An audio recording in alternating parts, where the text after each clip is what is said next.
How do you define data readiness for AI in ServiceNow, and what signals show readiness to scale? Again, I think this is one of those where there isn't a one size fits all definition for this. It really is super tailored to the outcomes and the things that you're trying to do with AI specifically. And especially within the context of ServiceNow, that's really relevant to like which part of the platform you're working on.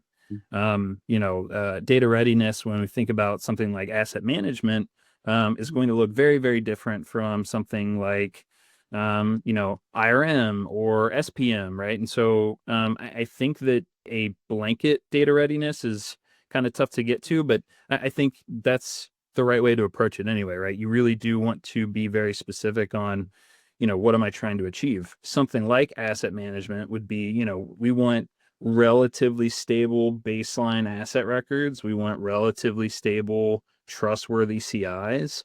And then from there, if there's something specific we're trying to do, like automate purchasing or receiving or those sorts of things, then you probably want to layer on some really solid uh, baseline purchase order data or inventory information, right? And so I think if you take it from that angle, you're going to get a lot closer to a good answer. I think it's helpful too, along those same lines, when data creation is actually automated and validated, you can limit those free text fields as much as possible.